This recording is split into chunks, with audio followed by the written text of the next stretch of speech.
Saludos, saludos, estimados usuarios, seguidores, vecinos. Bueno, bienvenidos a Minutos de Realidad a través del circuito RT Network y Radio Tucacas Televisión, bajo la dirección para la radio de Luis Alberto Alvarado Castillo y bueno, el equipo técnico a cargo de Luis Mario Martínez.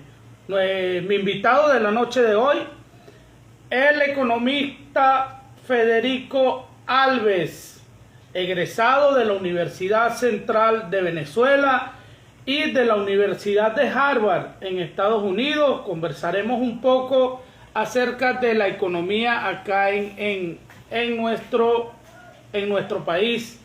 Esperamos ya tener para conversar con él.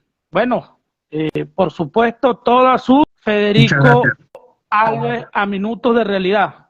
Muchas gracias por invitarme, un gran abrazo a todos los que nos están viendo, a todos los que nos van a ver después. A mí me gustaría que todos supieran que todo el tiempo que yo tengo viviendo en Estados Unidos, yo lo he pasado pensando en Venezuela. Nunca me he desconectado del país. Bueno, eso es importante. Usted está en la ciudad de Miami.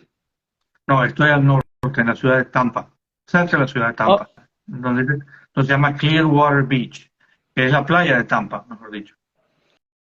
Ok, bueno, vamos a entrar en tema.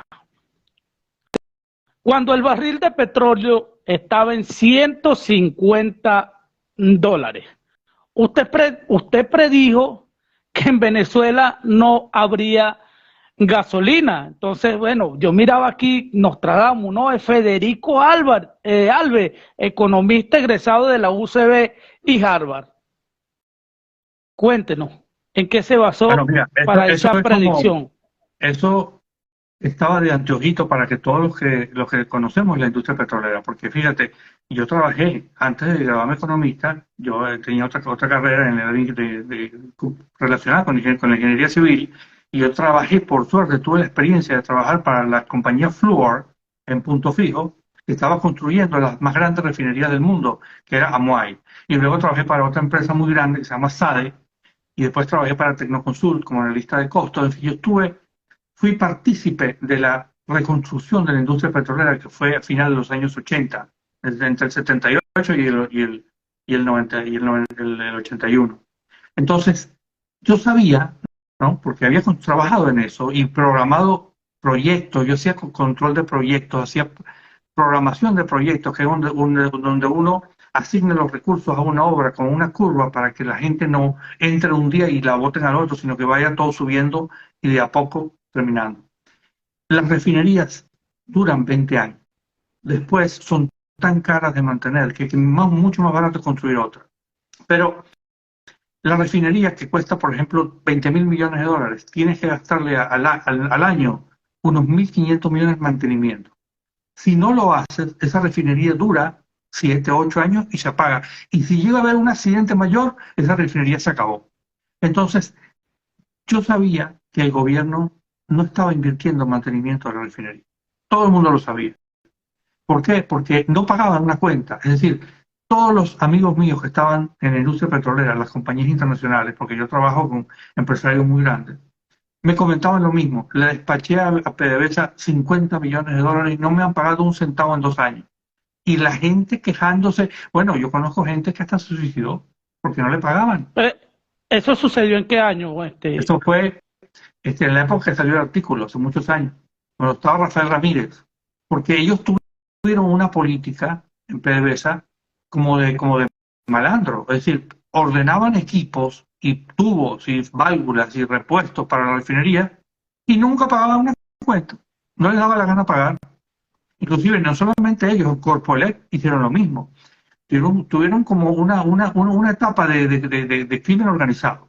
Compañías que yo te puedo decir los nombres porque los conozco a los dueños, que gastaron 3, 4 millones de dólares entregando Corpoelec equipos importantísimos para que la gente tuviera luz. Y llegaban y los instalaban y nunca les pagaron un centavo, hasta el sol de hoy. Imagínate el tipo de malandraje. Entonces, claro, si yo conocía esa realidad y conocía la necesidad de mantenimiento de la industria, Tú sacas la cuenta y dices, bueno, en lo que estos equipos se empiecen a corroer y hay que cambiarlo, ¿quién le va a despachar a esta gente? Bueno, pagar las cuentas. Entonces, saqué la cuenta y bueno, en 10 años no va a haber gasolina, aquí se acabó todo. Y efectivamente, se acabó todo. Todas las refinerías venezolanas están destruidas por dentro por falta de mantenimiento. Porque, no sé si tú sabrás, pero por ejemplo, una torre de destilación, que hay unos equipos muy costosos para quitarle el azufre al petróleo, etcétera. Esos equipos, cuando sacan el azufre del petróleo, se corroen de una manera brutal. A los 2 años hay que apagarlos y cambiar la parte de adentro, reconstruirla. Y como te digo eso, las válvulas, todos los equipos de una refinería hay que tenerlos en un depósito por si hay una emergencia para cambiar inmediatamente la válvula. No puedes esperar a que llegue de Irán o de Rusia o de Estados Unidos. Eso no funciona así. Entonces, eso es un negocio extremadamente urgente. Es decir, si tú no mantienes una refinería, te puede explotar en la cara y puede matar a un gentío. ¿Cómo pasó? ¿Cómo pasó? No sé si te acuerdas del accidente de Amoay, donde murió, no se sabe cuánta gente murió. Sí, Amay, desde aquí es del estado Falcón, de donde estamos transmitiendo. Federico, se generó una polémica porque la precandidata presidencial María Corina Machado hablaba de la privatización de PDVSA. Según sus conocimientos en el área petrolera y en el área económica, ¿qué opinión le da? No, eso es un error de María Corina. Yo estoy absolutamente en contra y entiendo que Acción Democrática, un partido en el cual yo he militado desde que tengo uso, bueno, desde los 18 años que pude inscribir, también está en contra. Nosotros pensamos que PDVSA no solamente no se debe vender, sino que es el motor del desarrollo de Venezuela. Hay que recuperarla, hay que ponerla a producir dólares para que el país pueda salir adelante. En este momento, la administración nueva de PDVSA, y lo voy a decir, yo soy de oposición, pero lo voy a decir, me ha impresionado muy bien. Están haciendo limpieza interna de la industria. En fin, no todos los chavistas son malos, hay algunos que son normales, digamos, vamos a decirlo de esa Correcto, forma. correctamente, estamos de acuerdo. No todos Entonces yo son creo que malos. no, algunos son, pero no importa. Lo que quiero decir es que la industria se está tratando de normalizar, no recuperar, porque para recuperarla hay que invertirle mucho capital que Venezuela no lo tiene. Entonces, yo invito a la gente a que vamos a analizar por qué, por qué en Venezuela suceden todos estos robos terribles como el de los 3.000 millones de dólares. Mucha gente se pregunta, bueno, que nosotros genéticamente, porque venimos de los españoles, aquellos que llegaron en los barcos, los piratas, y los indígenas, que eran los caribes, se robaban a la gente, nosotros tenemos algo equivocado a nivel genético, los venezolanos. Mucha gente piensa eso porque no hay otra, o sea, la gente no tiene explicación de por qué todo lo que nosotros hacemos hay un guiso. Y yo quiero, Se ve como muy normal la corrupción en bueno, Venezuela. justamente, pero entonces eso no es normal, nada, en absoluto. La corrupción es un mal terrible que hay Es un que controlarla. delito. Entonces, yo les voy a dar mi versión de cuál es la razón por la cual nosotros tenemos como una maldición con la corrupción. Fíjate, yo he vivido en muchos países, conozco todas las culturas del mundo, menos los asiáticos y los chinos, porque no he llegado tan lejos. Pero en todos los países hay corrupción y la gente y los empleados públicos, si pudieran, se llevarían el Estado completo en el hombro. Pero ¿qué pasa? En esos países hay alguien que está controlando al que administra. Ahí está la oposición viva. Por ejemplo, en España, el gobierno de Sánchez, bueno, tiene muchos defectos o no, esos problemas de los españoles, pero en el Parlamento, todos los días en el Parlamento, llaman a un ministro, lo sientan ahí y le dicen, usted ha hecho tal otro, y lo critican y le dicen, usted le entregó a su primo tal contrato. Por ejemplo, Díaz Ayuso, la presidenta de Madrid, le descubrieron que el hermano vendía las mascarillas, ¿verdad? Bueno, que no, que eso es un error, lo que sea, pero no es correcto, porque es el hermano de la presidenta de la Comunidad de Madrid. Ahí hizo. Lo que me diga, no importa. Entonces, en Venezuela, ¿por qué? ¿Qué es lo que pasa? Bueno, que los chavistas sacaron a la oposición del Congreso. O sea, no hay oposición en Venezuela. La oposición existe, es el 80% del país, pero no tiene un solo diputado en el Congreso. Entonces, en la Asamblea. Entonces, ¿qué pasa? Como todos los que están en la Asamblea se están riendo de los chistes de Maduro y le hacen guiñitos a Diosdado y hablan bueno, con este señor que su papá era secuestrador, no me recuerdo ni cómo se llama, pero todo el mundo lo conoce. Entonces, ¿qué pasa? Esa gente no está ahí para fiscalizar nada, sino para ver cuánto le cae, cuánto agarra. Entonces, en el gobierno venezolano hay un solo partido. Todo gobierno de cualquier país del mundo en donde no haya control de la oposición es corrupto. Puede ser alemán, suizo, ruso, chino, vietnamita, lo que tú me pongas. Si no hay oposición que los esté mirando, se roban esa ropa. Porque es la naturaleza humana. Ok, vámonos sabe que como diría Cantinflas, ¿no? Los dichos de los viejitos son evangelios chiquitos. Hablemos de la gallina de los huevos de oro. PDVSA. Los huevos, la mayor cantidad de los huevos para el gobierno y los pocos para los ciudadanos, para nuestras comunidades. Pero estamos viendo, y de aquí radica la pregunta de una de nuestras vecinas, de nuestras usuarias, se comieron hasta la gallina. No vamos a exagerar. PDVSA todavía es la compañía más poderosa de Latinoamérica. O sea, PDVSA con un poco de organización. Mira, te voy a decir, en la industria petrolera, porque tengo muchos años en ese negocio, o sea, hay un viejo refrán que dice, el mejor negocio del mundo es la industria petrolera bien administrada. Y el segundo mejor negocio del mundo es la industria petrolera mal administrada. Es decir, PDVSA todavía es la compañía más poderosa de Latinoamérica, una de las más grandes, y con un poquito de organización, de seriedad y una inversión de capital para modernizar las refinerías y los oleoductos, no hay cómo trasladar el gas, el petróleo, todo está corroído.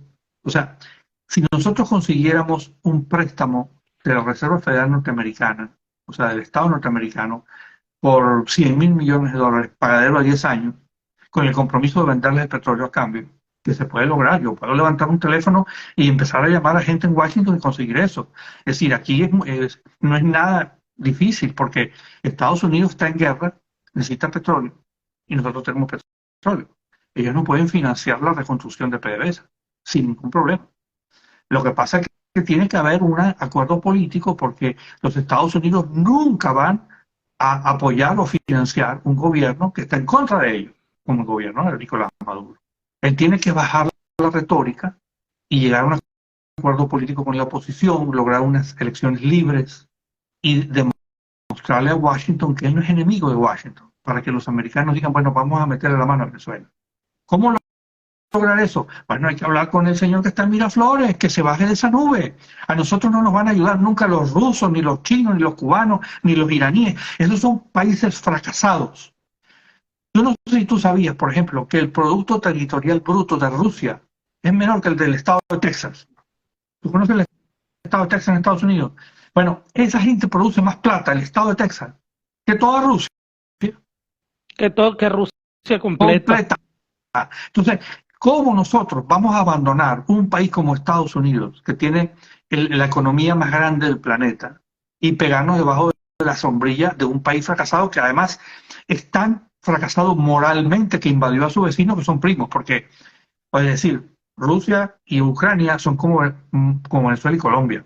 O sea, como Venezuela y Colombia. Es un crimen lo que hizo Putin, que ha matado docenas de miles de civiles, además de todos los militares. O sea, nosotros estamos debajo de un país que es inmoral, que es un imperio como el de Hitler y una dictadura. Y de paso la economía rusa, bueno, te digo, cabe en el estado de Texas, es del tamaño de los italianos, de la economía italiana.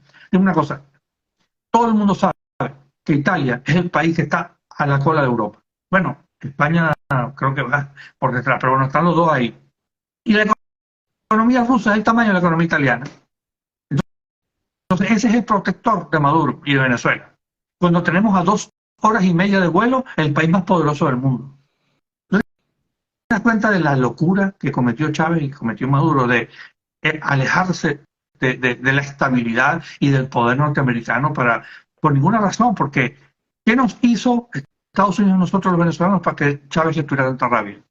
No hay ninguna Bueno, yo creo explicación. que la rabia era de él personal, ideológica, vender esto, pero fíjate, Federico, hoy en Venezuela, estamos sin gasolina, sin diésel para mover maquinaria y mover el transporte. Y bueno, la noticia que con la que recibimos hará más de una semana es de la pérdida de 3.000 millones de dólares, con lo cual me permito preguntarle, ¿serán 3.000? No, Porque tienen 20 años, tienen 20 años desde que nos empezaron a vender que PDVSA era del pueblo, pero no, que el no, es que, petróleo mira, es del pueblo. vamos a poner orden en esta fiesta, como dicen en Maracay. El desbarajuste no estaba en PDVSA como cuando hasta donde llegó Ramírez. Yo no soy amigo de él ni nada, me parece que cometió todos los errores del mundo, votó a la gente que no debía, es un ser despreciable, pero Ramírez manejaba la industria con seriedad. Él no despachaba petróleo sin papeles, jamás en la vida.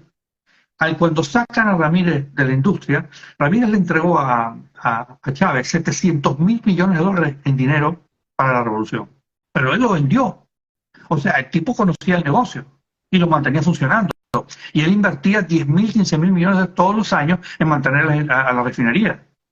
Entonces, lo que te quiero decir es que los chavistas, hay unos que son normales, o sea, son gente seria, aunque sean revolucionarios, porque Ramírez es revolucionario, porque el primo de él era el Chacal, es el Chacal, tú sabes. Pero este señor por lo menos manejaba la industria como cualquier industria petrolera, bien, o sea, vendía petróleo, cobraba y después que tenía la plata se la entregaba a Chávez para que hablara pendejada contra los Estados Unidos. Pero sacan a Ramírez y empezaron a robarse el petróleo sin papel. Imagínate tú hace cuántos años que se fue Ramírez en la industria. Bueno, el otro día que se fue él, Maduro mandó gente que manejaba los puertos y llegaban los barcos sin ningún tipo de orden de compra, sin contrato, y los mandaban llenar y se iban con... Claro, Maduro dice, no, eso es por las sanciones, que no pueden haber papeles y la gente... Bueno, pero dime una cosa, cuando tú quitas los controles, ¿cómo sabes tú si ese dinero algún día le entró al país o se usó para un fin del Estado? Porque yo te acepto que si hay unas sanciones, tú le busques la vuelta y logres conseguir una forma de vender petróleo secreta para... Bueno, está muy bien, eso es parte de la vida. Pero si tú quitas toda la auditoría, todos los controles y nadie sabe qué pasó con el petróleo, ¿cómo sé yo si lo usaste para el Estado o te lo robaste? No se sabe. Imagínate tú. Ok, ok, pero Federico, ve algo.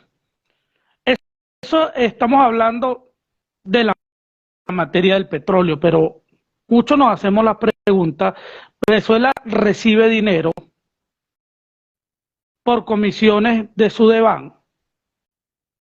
por los bancos, por los puertos, por aeropuertos, por las empresas de telecomunicaciones, por el CENIAP mensualmente o No. diariamente Pero por hay una asunto confusión. ok, Espérate, ok, hay una escúchame confusión. algo, escúchame algo. Una cosa es el petróleo, otra cosa es lo que se mueve internamente en el país. Como ves tú, puede estar el país de la manera que está, o es que Venezuela, o no es suficiente este dinero recaudado No, por el hay una gobierno. confusión. Mira, el bolívar, tú puedes recaudar 30 veces los bolívares que tú quieras. Eso no tiene ninguna importancia ni sirve para nada. ¿Por qué? Porque la economía venezolana requiere unos 500 millones de dólares mensuales en importaciones, mínimas para que no nos muramos de hambre, porque nosotros no producimos la comida para 30 millones de personas.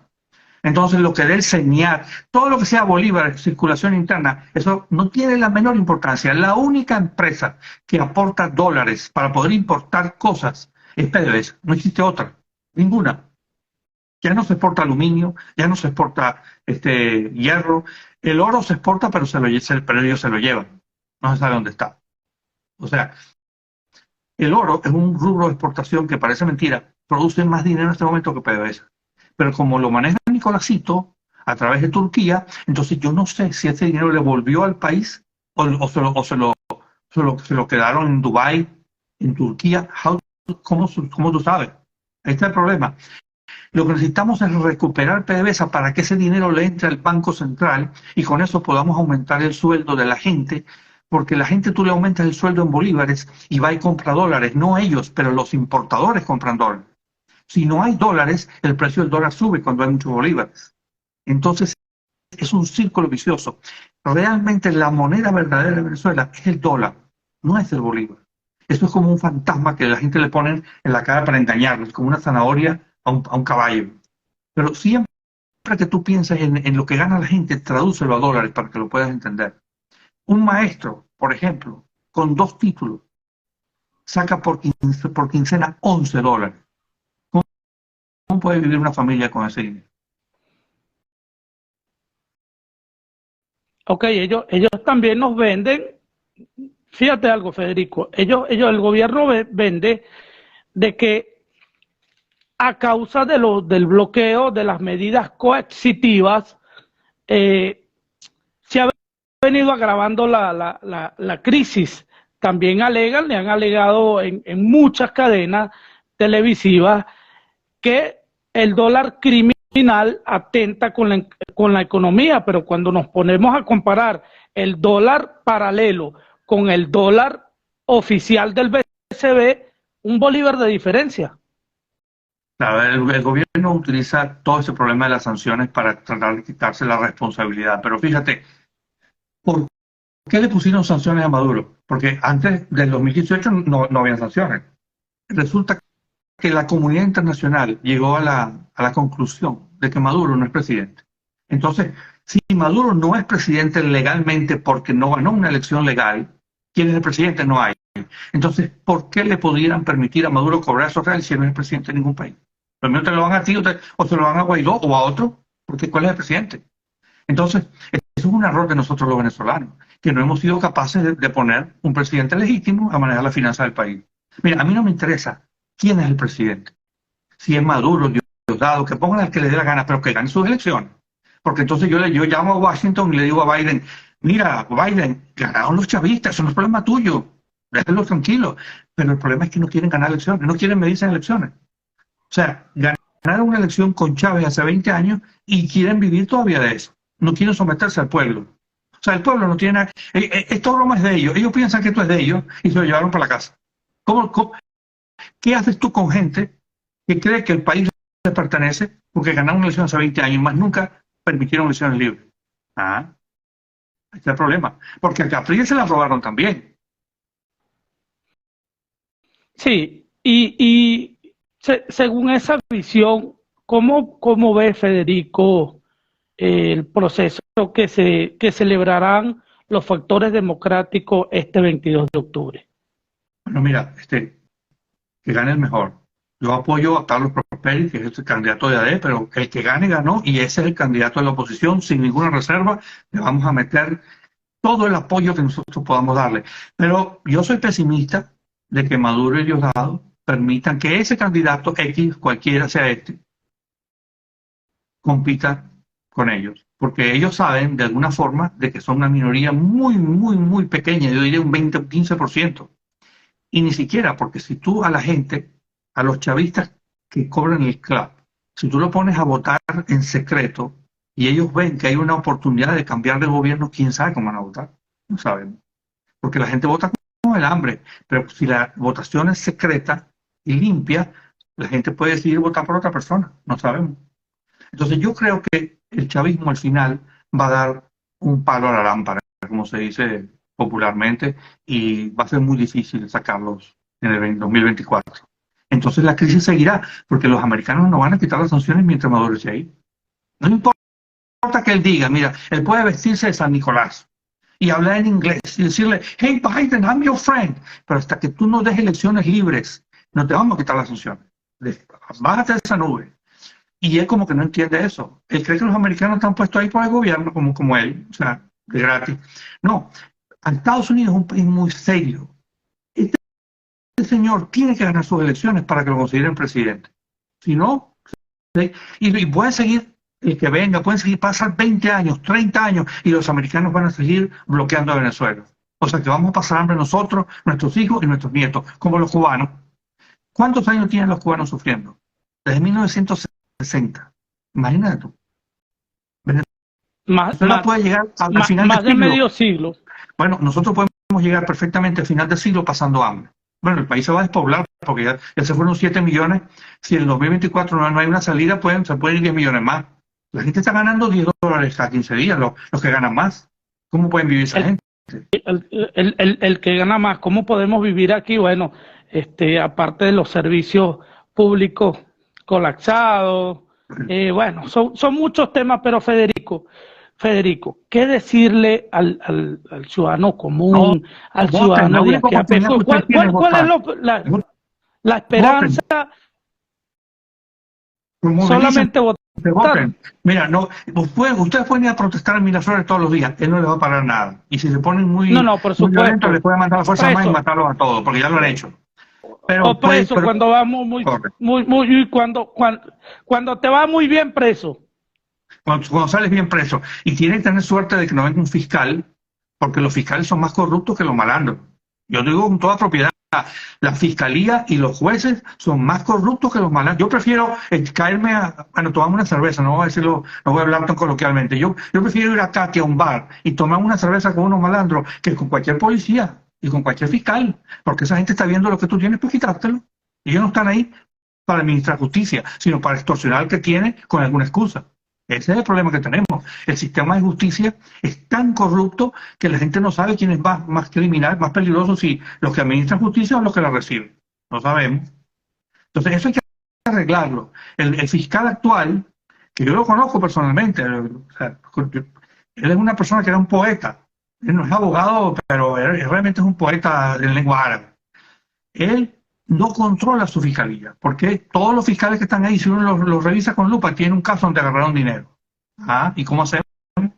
Y siempre andan buscando una persona que haya cometido un delito, que tenga mucho dinero para extorsionarlo. Nada más. Como pasó con Danilo Anderson. No, yo no sé si tú te acuerdas porque eres muy joven, Sí. pero había un fiscal aquí, Danilo Anderson, que era tan corrupto y le había quitado plata a tanta gente, a los banqueros, a todos los millonarios, que se pusieron de acuerdo todos ellos. Esa es la verdad. Hicieron una vaca, pusieron $10,000 cada uno y lo mandaron a matar con un profesional. Que no fueron los que están presos, son inocentes. Porque el tipo los extorsionaba a todos. Y Entonces, el síndrome mientras de tanto, Danilo Anderson. Ujú. y mientras tanto, nuestros vecinos regados por el mundo, recientemente está casi en caliente una noticia de 30 venezolanos que murieron en un incendio allí en Ciudad de Juárez, México. No sé si estabas enterado, lo leíste o lo viste en las noticias, Federico. Horrible, horrible, horrible. Ese video, yo vi el video la gente desesperada tratando de abrir las puertas, estaban cerrados. Bueno, eso es responsabilidad realmente del gobierno mexicano directamente en la muerte de ellos. Pero la responsabilidad moral última es de, por supuesto, Nicolás Maduro.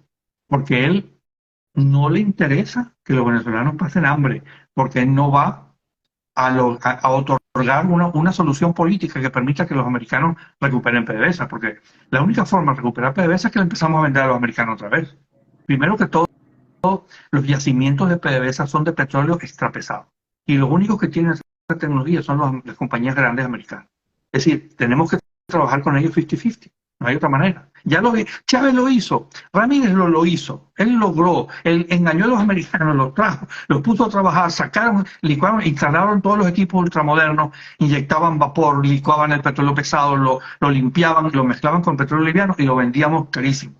¿Y qué pasó? Sí, porque Chávez decía el imperio, pero ¿cómo le gustaba hacer negocio con el imperio? Bueno, ese es el problema de Chávez, que Chávez tiene un complejo de inferioridad con los americanos. Pero ¿qué hizo Chávez? Yo te lo voy a contar porque yo he estado metido en las demandas aquí tratando de salvar lo que se pueda salvar. Cuando ya los americanos tenían todo invertido, funcionando y estaban sacando petróleo como locos, o sea, había mucho dinero, Chávez se levantó una mañana y dijo, bueno, todo el mundo para afuera, me quedo con todo y no le pago a nadie nada. Y los americanos, por supuesto, fueron a Washington, que hay un organismo que se llama el CIADI, que protege a las inversiones. Nosotros éramos miembros. Entonces, este analfabeta no sabía que nosotros no podemos hacer eso porque somos miembros del CIADI. Y entonces, esas compañías pueden ir a Washington y demandarnos que hay que pagar. Ese es el problema de Chávez, que él no medía lo que hacía porque él pensaba que que Venezuela es un país como que no tiene control. No, en el mundo nadie es un país sin control. Para que esos americanos vinieran, ellos analizaron si podían venir. ¿Cómo? Bueno, Venezuela es miembro del CIADE, que es una organización que protege a las inversiones extranjeras en los países como estos. Y por supuesto, Chávez los quitó y fueron y le mandaron, y ahora tenemos perdidos circo, tenemos demandas por más de 100, perdidas por más de 100 mil millones de dólares. Todo porque se levantó un día Chávez y dijo, para afuera los americanos, después que habían venido a invertir. Un malandro. Esa es la mentalidad de un malandro. Es como si tú tienes una casa y contratas un albañil, le dice, chico, levántame 2 paredes que te pago a fin de mes cuando cobre. Y después que el tipo levantó sus paredes, le puso los bloques, la pintó, le puso todo bonito, quedó perfecta la casa. Le dice, bueno, no te voy a pagar nada, fuera de aquí. No te pago porque no me da la gana. Exacto. La mentalidad de Chávez era así. Él era delincuente, un malandro. Y nosotros escogimos libremente, porque sí lo escogimos libremente, un tipo que tenía una conducta delictual, nativa, interna. Su mente era de malandro. Entonces, claro, este país tan bello y tan grande cayó en manos de un tipo que era una persona que está preso. Muy peligroso. Y todo su cohorte también. Ellos tienen un problema, como hicieron con Corpolec y con PDVSA después que se fue Ramírez. Pedían despachos a las compañías internacionales y jamás pagaron un centavo. Yo conozco gente que se suicidó porque invirtieron millones de dólares para despacharle a PDVSA y nunca cobraron nada. Ahora, Federico, ¿qué conoce el caso Citgo? Bueno, Chávez, por supuesto, Maduro pidió 4.000 millones de dólares y puso en garantía a Citgo, pero se lo puso en garantía a los rusos y los americanos no aceptaron eso, porque ellos no van a permitir que la compañía Citgo sea la mitad Rusia, que es el país enemigo de los Estados Unidos. O sea, es una cosa loca.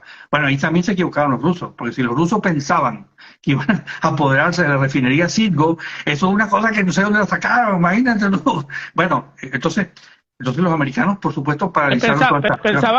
Pensaban que era un Lego. Sí, yo no sé qué les pasó realmente, porque hay que ser bien idiota, o sea, para pensar que los americanos le van a permitir al país que más los amenaza. Estamos en guerra con Rusia. O sea, yo no sé si te has dado cuenta, pero los Estados Unidos está invirtiendo más de 10.000 millones de dólares mensuales en armas para Ucrania. Y Europa unos 5.000 millones. O sea, esto es una guerra mundial. No hay soldados americanos, pero ¿cuál es la diferencia? Las armas son americanas. Entonces, imagínate tú el nivel de enfrentamiento geopolítico que hay con Rusia. Entonces, el país es el enemigo. Entonces, Chávez y Maduro se equivocaron pensando que podían obtener beneficios de ser amigos con los rusos, imagínate tú. Una cosa loca. O sea, el problema de Chávez, Maduro y Diosdado es que de geopolítica nunca entendieron nada porque nunca leyeron un solo libro de nada. Entonces, ¿qué pasa? Llegan al poder y se encuentran con un país que tenía un alto nivel de vida, muy alto, porque aquí se vivía muy bien. Bueno, tú eres muy joven, pero en la cuarta se vivía muy bien. Bueno, No, algo mordí de la cuarta, güey. Bueno, menos mal, no eres tan joven entonces. 44 años, ahí pues he hecho un rajuñito por ahí. Bueno, en esa época nosotros vivíamos muy bien. Viajábamos, estudiábamos en Estados Unidos, todo. O sea, era un país moderno. Estábamos muy por encima de cualquier otro país latinoamericano, ni hablar. Entonces, ¿qué llegó lo primero que hizo Chávez? Cuando los americanos eran responsables de nuestra bonanza, porque nos pagaban el petróleo en cash e invertían y nos dieron la tecnología, nos enseñaron a sacar petróleo, porque aquí no sabíamos sacar petróleo, eso lo trajeron los americanos. O sea, Venezuela, los que estaban aquí no sabían lo que era el petróleo. O sea, Venezuela, ¿por qué Venezuela se hace rica? Porque nosotros le dábamos asfalto a las carreteras norteamericanas, abastecíamos sus refinerías, los ayudamos en la guerra con petróleo abundante, barato. Es decir, éramos, como decir, un Estado norteamericano. Bueno, aquí llegó el presidente Kennedy de visita y pasó en un carro con Rómulo Betancourt y su esposa. Nosotros éramos para ellos, como decir, un Estado más de los Estados Unidos, del amor que nos tenían. Y todavía nos tienen. ¿Y qué fue lo primero que hizo Chávez cuando llegó? Pelearse con los americanos. Mordió la mano que nos alimentaba. Le mordió la mano al que le da de comer. Bueno, ni los perros lo hacen. Es decir, ni los perros lo hacen. No, porque ellos baten la colita, Federico, ellos baten la colita cuando nos ve. Muchos hablaron también desde el gobierno acerca de monómeros. Bueno, del interinato, de la traba. Entonces, Ahora ellos hablan de vender o está en venta monómeros. ¿Tu opinión al respecto? Bueno, monómeros vale por lo menos 10.000 millones de dólares, no 300 millones de dólares. Ese es otro guiso más que está tratando de hacer más Maduro con su pana Petro.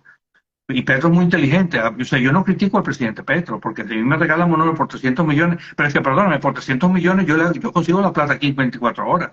O sea, eso vale 20 veces más. Si el gobierno venezolano me dice, Federico, te vendo un monómero de 300 millones, te aseguro que al martes ya tengo el cheque hecho.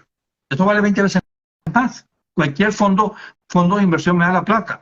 Entonces, ¿qué pasa? Bueno, ahí se cometió un error de la oposición muy grande, porque también en la oposición hay corruptos, eso no lo podemos negar. En todas partes hay corruptos, por eso hay que tener dos bandos que se fiscalicen el uno al otro y que se digan, tú eres ladrón por esto, y el otro, pero tú también eres Sí, ladrón. Entonces nos enteramos de las trampas. Nosotros en la Cuarta República, no sé si te acuerdas, bueno, todavía seguro que no, pero en la Cuarta República nosotros le dábamos la Contraloría a la oposición. Por ejemplo, si el gobierno era Deco, el Contralor era Copellano. Y cuando el gobierno era Copellano, el Contralor era Deco. ¿Por qué? Porque un gobierno no se puede fiscalizar a sí mismo, hermano. Dime, tú vas a poner una banda de ladrones y vas a poner un Contralor ladrón que maneja, son todos ladrones. Tienes que poner otra gente diferente que le tenga rabia, que estén en contra, para que los fiscalice a esto, a ver si se manejan más o menos con cuidado, porque si no, se llevan el Estado en el hombro, que es lo que pasó en el chavismo. No hay oposición. Sacaron a la oposición de juego. Toda me la decía dictadura es un corrupta. amigo, me decía un amigo alcalde, exalcalde, me decía que era mejor tener la Cámara Municipal en contra que toda la Cámara aliada. Y más o menos concuerda con esta explicación que está dando, porque si todo es aplaudir quien fiscaliza, quien supervisa, y llegamos a este término donde estamos, no sé si recuerda, Federico, sobre todo después de las 6 de la tarde y a partir de esta hora, el mechurrio de la refinería El Palito, eso lo veías tú desde aquí de Tucaca, de donde estamos transmitiendo, e inclusive lo veías desde Carbonero, Estado de Yaracuy, y ver que hoy en día ni siquiera hay gas doméstico, porque lo venden 3 veces al año, solo en Caracas, gasolina solo en Caracas, en el resto del país estamos sin gasolina. Imagínate cuántos años de retroceso tenemos por un gobierno que Bueno, cree que lo estamos está llegando a la época haciendo de bien. Gómez. Mira, estamos llegando a la época de Gómez y cuidado si los chavistas siguen en el gobierno, vamos a llegar a la época de Guzmán Blanco. Porque yo no sé si tú te acuerdas, Guzmán Blanco era una persona muy educada, no era un tipo de campo, sino una persona así educada y hablaba de francés.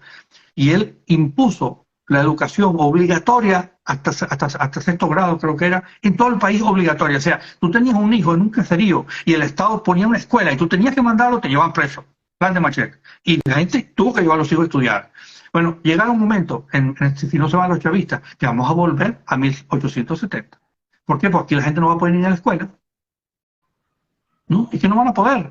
Hay muchas familias que no pueden ni siquiera comprarle los uniformes a los muchachos. Ni, Menos, y los ni útiles. siquiera comer 3 veces al Bueno, día. exacto, si tú Imagínate, no no puedes sé. comer, ¿cómo vas a estudiar? Bueno, ahí estamos. Entonces, estamos en un proceso de retroceso histórico y vamos llegando con Vicente Gómez. Si no paramos el chavismo, vamos a seguir bajando hasta llegar, quién sabe, cuando Bolívar o cuando los españoles. Con aquí solamente comían los españoles y los demás eran esclavos. Porque es lo que está pasando en este país. Hay una clase social neochavista que se ha apoderado de todos los millones de dólares. Como no pueden gastarlos afuera porque lo llevan presos, entonces lo han traído y están invirtiendo, pero el resto del país como los hindúes, los parias. Tú sabes que en la India hay una casta, bueno, ya está mejorando eso, pero por muchos siglos, o una casta que eran los intocables, que no tenían siquiera vivienda. Las familias vivían en la intemperie y todos los días pasaba un camión, antes tirado por caballos y luego ahora por un camión de gasolina, y sacaban los muertos cada mañana y los que los quemaban. O sea, y había millones de personas viviendo así al aire libre como los animales. Y eso eran los sirvientes de los maharajas y de la gente de otras tribus. Bueno, en Venezuela estamos llegando a un punto en donde los venezolanos ya somos los parias, los intocables. Y los chavistas son los nobles. Ese es el problema. ¿Tú crees que nosotros trabajamos tanto, nuestros antepasados, le echaron tanto pichón a este país para que nosotros llegáramos a esto? No, Sí. eso no es posible. O sea, Ahora, ¿tú crees que en el 2024, ahora déjame preguntarte a ti, Ujú. porque yo quiero preguntarte a ti, vamos a cambiar los papeles. ¿Tú crees que en el 2024 Maduro va a permitir elecciones libres, que la gente exprese su voluntad? ¿Cómo lo ves tú, que estás ahí? Mira, honestamente ellos van a hacer lo imposible por lograr lo que les ha sido más efectivo y su continuidad y lograr la división con algunos con algunas de sus fichas que se hacen llamar oposición. Fíjate algo, si nosotros, y lo vengo comentando en Minutos de Realidad, si nosotros los ciudadanos, que hablo como ciudadanos, nos empoderamos del proceso de la primaria como la herramienta definitiva, robusta y firme que tenemos para salir de los tipos, lógicamente que lo vamos a lograr. Pero si el ciudadano no se empodera de la elección, no la hace suya, por supuesto, vamos a llegar a lo mismo. Por eso es que, Federico, fomentar, y fue un compromiso por aquí que asumí de manera personal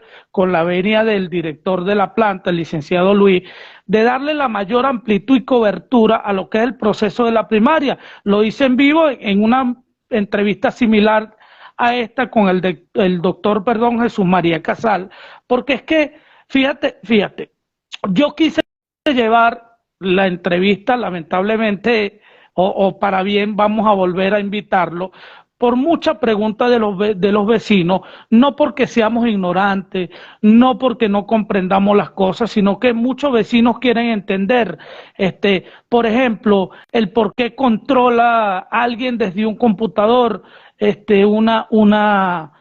marca el precio del dólar. Si el gobierno hace ver que este es un país serio y que protege al ciudadano, y bueno, todas estas cosas, bueno, vamos a tener, Dios mediante, un programa para eso, pero si no nos empoderamos de la primaria, los ciudadanos, porque para mí los partidos políticos son instituciones democráticas, y si el ciudadano deja de hacer política en la plaza, en la esquina, en la escuela, en la esquina de la escuela, cuando tú sales de llevar el niño o la niña, qué sé yo, y empezamos a acercarnos a los partidos políticos y empoderarnos, porque al final este país es de todos nosotros, la crisis todos la estamos padeciendo, ya no hay clases sociales aquí en Venezuela, Federico, y aquí todos somos venezolanos golpeados por el madurismo. Entonces, Bueno, pero yo sí creo que hay clases sociales, perdóname que te corrija porque yo tengo las estadísticas económicas. Tú eres la nueva, o sea, no, hay una clase que ahora está pasando mucho trabajo, pero los que están por debajo, por ejemplo, los empleados públicos que tienen sueldos muy... Esa gente está infinitamente más golpeada que tú y que la gente que tiene negocios privados o que se mueve o que tiene emprendimiento. Esa gente no haya cómo hacer y tampoco quiere renunciar al trabajo porque se queda entonces en el aire, porque no tienen la habilidad para ponerse en la empresa privada, nunca han estado en eso. Entonces yo lo comprendo, ellos no van a dejar su trabajo en el Estado aunque ganen $1, porque es lo único que ellos saben hacer y la única tabla de salvación, el salvavidas que ellos tienen. Esa gente es la clase más humilde en este momento, son los pobres empleados públicos. Ahí está el problema. ¿Cómo le salvamos la vida a esa gente nosotros? La única forma es sacando a Maduro en el 2024 o antes, si se puede. Y te digo, a mí no me importa si gana Prosperi, si gana María Corina, si gana mi compadre Rosales, a mí no me importa. Yo los apoyo a todos. Pero que el que salga tenga la banda presidencial firmada por todos los venezolanos y diga, ese es el presidente. Entonces hay que decirle a los americanos, bueno, ya está, ya hay un presidente, quiten las sanciones, vamos a trabajar. Y ahí comienza la recuperación del país, en ese momento. Y por supuesto, Federico, y que también las figuras políticas nacionales tengan la madurez para pensar primero en el país, lejos, que a quien no le gustaría ponerse la banda presidencial, pero lejos de eso, porque posiblemente quien gane la primaria no sea el candidato que vaya a competir con el presidente Maduro, porque lo van a inhabilitar, probablemente el que bueno, llegue segundo, probablemente el que llegue de tercero, y por eso deberíamos tener la madurez política para asumir. Dios mediante, esperemos que no sea así, lógicamente, porque si se pone a verificar, es que no. inhabilitados estamos todos los venezolanos, No. Federico, pero con el favor de Dios, quien salga electo en la primaria, sea el que vaya a competir el reemplazo del actual presidente de la República, y a eso debemos apostar. Bueno, yo te voy a decir una cosa antes que se me olvide. Mira, no importa quién es el candidato, pero el partido que ustedes tienen que ir a presentarse mañana, todos los que nos están escuchando, es Acción Democrática del partido de Henry Ramos Salud. Ese es el partido más serio que hay en Venezuela. Ese señor, yo lo conozco personalmente, he hablado con él muchas veces, es una persona seria. Ese no anda buscando real ni anda buscando poder. Él lo que anda buscando es que ustedes solucionen el problema que tienen, que es ordenar la economía del país para que la gente tenga futuro. Esa es la Acción Democrática. De repente mañana Acción Democrática decide apoyar a otro candidato que no es el nuestro, porque depende de las estadísticas, las encuestas, eso todo se negocia, por supuesto. Pero de todos modos, como partido, preséntense mañana y pónganse a la orden de Acción Democrática, porque Acción Democrática son ustedes mismos. Fíjate, yo soy hijo de inmigrantes y yo soy adeco desde chiquito. Y yo me siento muy orgulloso de eso. Y yo tengo muchos años en Estados Unidos aquí, y yo sigo siendo adeco. ¿Por qué? Porque yo creo en ese proyecto civilizador de un partido que está para que la gente aprenda a leer y escribir y aprenda a vivir en democracia. Y eso lo mató Chávez, desgraciadamente. O sea, no lo pudo matar, pero logró llegar cerca. No, pero ahí vamos con el favor de Dios, pronto, 22 de octubre, con el favor de Dios, será el inicio de la recuperación de la democracia. Federico Alves, mi invitado de la noche de hoy, despedirlo no quisiera, pero lamentablemente nos llegó Laura, como decimos acá en Tucacas, nos llegó la... Una cosa antes de irme, una pregunta que te voy a hacer yo a ti. ¿Cómo está el Cayo Sombrero? Mira, el Cayo Sombrero está igual de salado. Bueno, está bien. Te huele hermoso, todo el municipio Silva, las playas de Falcón, sabe lo hermoso que somos, no solo Cayo Sombrero, Playuelita, las playas de Monseñor Iturriza aquí en Chichirivichi, hermoso, todo nuestro. Yo lo conocí, Monseñor Iturriza, en Falcón, Punto Fijo. Yo Monseñor Iturriza lo conocí, como no. Allá nosotros le decíamos Itujajá, ¿no sabías?